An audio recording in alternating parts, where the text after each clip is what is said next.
From engineering mathematics, now I'm teaching discrete mathematics. In discrete mathematics, I already finished chapter 1, it's about logic. Next is chapter 2, it's about set theory. In chapter 2, I'll discuss sets, set operations, functions, sequence and summation, cardinality of sets, relation and their properties, NR relation and their application, representing relation, then closure of relation, equivalence relation, partial ordering, and groups. Let's start with sets. Sets is a unordered collection of objects. Unordered means it's not in sorted order. It may be arbitrary random order. So it's not in increasing or decreasing order. Definition 1, it's about set. A set is a unordered collection of objects and each object called as elements or member of the set. Suppose 1, 2, 3, 4. These are in set A. Then we can say 1 is a member of A, 2 is a member of A, or we can say these are elements of set A. A set is said to contain its elements. So this set contain this element and these are the element or member of this set. We can write A belongs to A. Here we can write 2 belongs to A. Means 2 is a member of or an element of set A. And if written A not belongs to A means A is not an element of set A. We can write here 5 not belongs to A.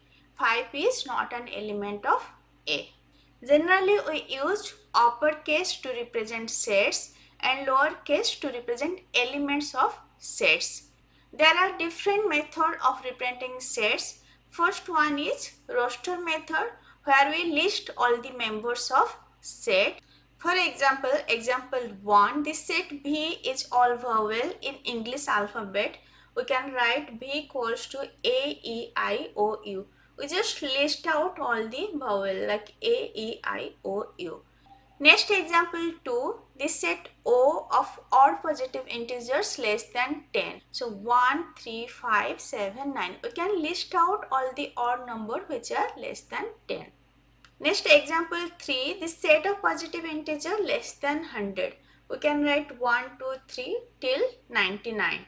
And when we have multiple element and it's a continuous sequence, we can use dot. Like after 3, there will be 4, 5, 6. It's a continuous sequence. So this is all about roster method where we listing out all the element. Next is set builder method where we write properties of this set. For example, we can write O is set of odd numbers less than 10, that we can write as x slash x is an odd positive integer less than 10, or we can write x belongs to z plus x is odd and x is less than 10. Here we used a symbol z plus. What is meaning of z plus? Like z plus we also use n, r, c. Let's first understand what are these. N is set of natural number. It's starting from 0 till infinite. In some book, natural numbers start with 1.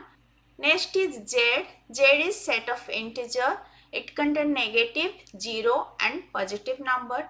Next is Z plus. Z plus is all the set of positive integer. It starts from 1 till infinite. Next is Q. Q is rational number. P divide Q and Q is not equals to 0 and P, Q both belongs to Z. Means both should be integer and Q is not equals to 0.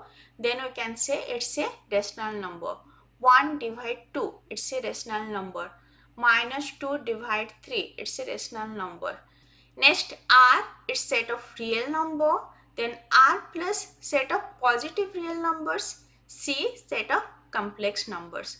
So these are some symbol like N, Z, Z plus, Q, R plus and C. We often use these symbols. So remember all this notation for which set of number it used. Next is interval. There are two type of interval. One is open interval, another is closed interval. Let me take a set. So here A, B and this is a closed interval. That means x is greater than equals to a and less than equals to b. Suppose we will take 1, 5 and is a closed interval. That means x is greater than equals to 1 and less than equals to 5. So x can be 1, 2, 3, 4, 5. This is a closed interval symbol and this is a open interval symbol. So you can write x is greater than equals to a and less than b. So in this case you can write x is greater than equals to 1 and less than 5. So this will contain 1, 2, 3, 4. Next, open interval a, b, closed interval. This means x is greater than a, less than equals to b. So in this example, we can write x is greater than 1 and less than equals to 5. So this set will include 2, 3, 4, 5. So x is greater than a and less than b. In this example, you can write x is greater than 1, less than 5. So this will contain 2, 3, 4.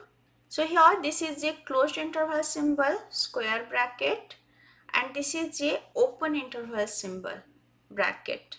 So in case of closed interval, we include a and b. In case of open interval, it's greater than a and less than b. And we can also mix both closed and open interval. One side can be closed, one side can be open. And set can have another sets as member. For example, like one set can contain n, z, q, r, n for natural number, z for integer, q for rational number, r for real number. So one set can contain this and each individual is also one set. Next definition 2, it's about two sets are equal. So two sets are equal if and only if they have same element. So we can say if x belongs to a and x belongs to b, we can write a equals to b. A and b have equal set. Let's see one example, example 5.